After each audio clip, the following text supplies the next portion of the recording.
¿qué hace?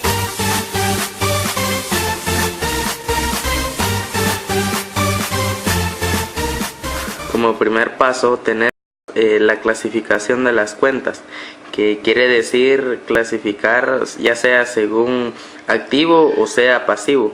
Como segundo paso tenemos el orden de las cuentas. En el caso de activo sería clasificarlas en corriente y no corriente, y también en disponible, exigible y realizable, que entraría en el orden de corriente. Y en el pasivo solo sería corriente y no corriente. Luego ya en la hoja de trabajo, como primer paso, tenemos el encabezado, que es la descripción acerca de a quién pertenece la hoja de trabajo que estamos haciendo.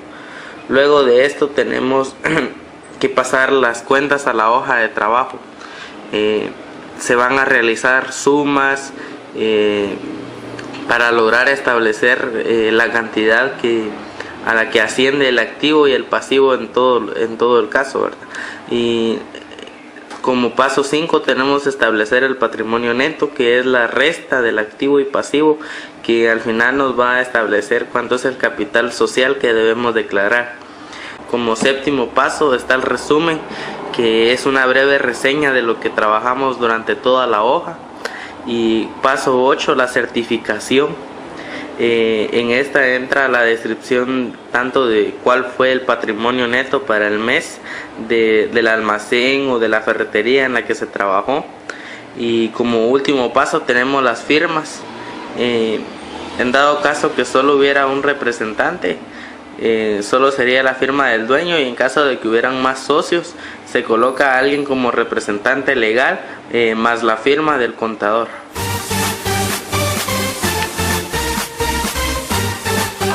Al empezar a hacer un inventario, se empieza con el encabezado, que diría lo siguiente: inventario número 1 del almacén El Martillo, propiedad del señor Crisóstomo Pasos de León, y se coloca la fecha, que en este caso sería 1 de enero del 2014. En esta parte se coloca cifras en quetzales, ya sea abreviado o la descripción completa. Luego se empieza con activo al centro y con doble subrayado de color rojo. Luego corriente abajo, y de la misma manera se subraya doblemente con color rojo. Luego se coloca disponible a la orilla y se le traza una línea de color rojo. En disponible entran todas las cuentas con las que nosotros poseemos dinero y lo tenemos a la mano. Por ejemplo, caja, que entra todo el efectivo, que serían billetes y monedas. Eso se coloca en la primera columna si es que hay más de una cantidad, y luego se hace la suma para poderlo pasar a la segunda columna. Al igualmente esto se realiza con bancos. Si hay más de una cuenta, se coloca en la primera columna y luego se suma para luego pasarlo a la segunda columna. Luego el exigible. Aquí entran todas las cuentas que por derecho nos corresponde cobrar y exigir. En este caso sería el IVA por cobrar. Hay una pequeña descripción acerca de esta cuenta, que sería 12% sobre, y se coloca la descripción ya sea de quetzales o el tipo de moneda que se esté utilizando.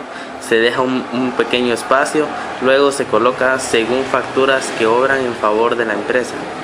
Este espacio se deja para después de lograr sacar todas las cantidades que poseen IVA, colocar la sumatoria final aquí, para luego venir y en la segunda columna colocar cuánto deberemos de cobrar de IVA.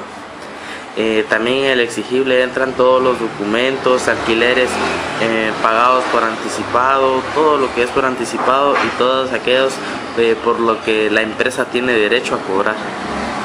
Luego el realizable, entran todas aquellas cuentas que la empresa realiza para obtener ganancias. En este caso serían mercaderías. Se coloca, como se puede observar aquí, el nombre del material que se está trabajando. Luego se coloca cuántas unidades se pide de cada material, y se trabaja en la primera columna hasta que después se hace una sumatoria final aquí y se pasa a la segunda columna. También entran papelería y útiles, que eso nos sirve para realizar, por ejemplo, cartas de pedido y todo eso. Entonces también eso entra en papelería y útiles. Y de igual forma se pasan primero las cantidades a la primera columna y luego para la segunda columna en la sumatoria final.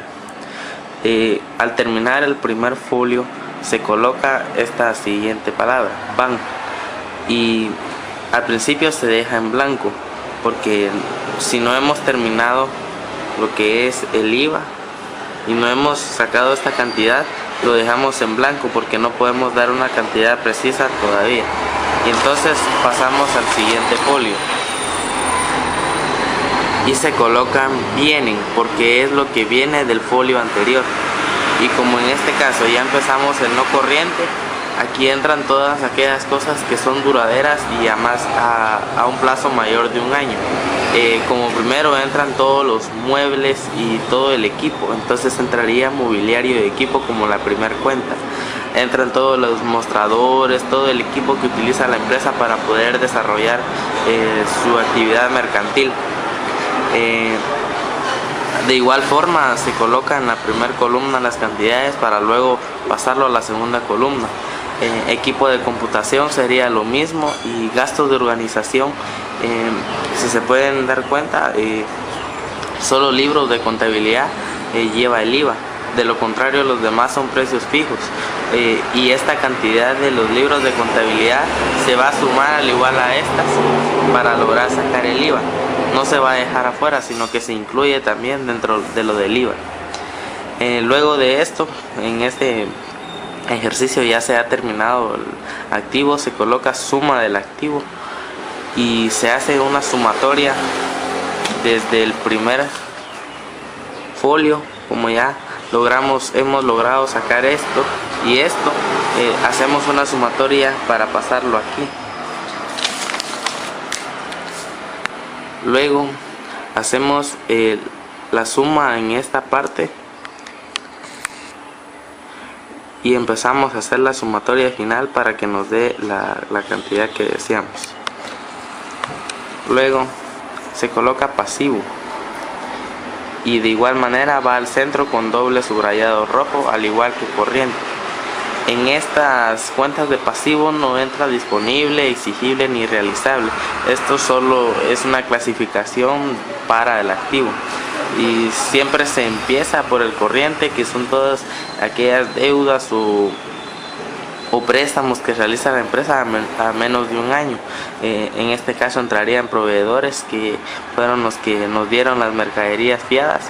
Se coloca al igual si hay más de un proveedor en la primera columna para luego pasarlo a la segunda columna. De igual manera se hace con los documentos por pagar. Si son a corto plazo irían en el pasivo corriente, y de igual manera si hay más de un documento por pagar, primero va a la primera columna y luego a la segunda. Luego se coloca suma del pasivo y se hace una sumatoria de todo el pasivo que hay. Luego de esto se establece el patrimonio neto. Aquí no se subraya doble color rojo. Luego de esto se coloca capital también al centro y se coloca activo y pasivo.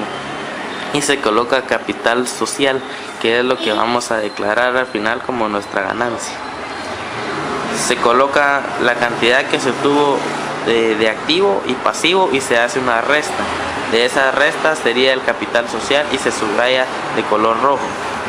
Luego, como en este caso ya no tenemos más folio, nos iríamos al tercer folio, que sería capital autorizado. Entonces, para establecer de que todo va conforme a lo establecido, se coloca capital social y pasivo y se hace una suma de los dos para que nos dé el activo y que todo nos cuadre. Y ahí damos por terminado la primera parte del inventario. Luego tenemos que realizar un resumen. De igual se coloca activo, corriente, pero ya no lo vamos a dependiendo de qué fue lo que billetes, monedas, sino que solo se coloca el nombre de la cuenta que se utilizó y las cantidades precisas de la sumatoria que tuvieron al final en la primera columna. Luego se coloca suma del activo y de igual manera se suma todo, pero en la primera columna. Lo mismo se hace con pasivo, se colocan los nombres de las cuentas que se utilizaron para luego pasarlos a la primera columna y hacer la sumatoria. Luego se hace una reseña del patrimonio neto, que es capital activo y pasivo y capital social, y eso se trabaja en la segunda columna, donde se hace la resta que ya habíamos mencionado anteriormente, para luego volver a establecer nuestro patrimonio neto.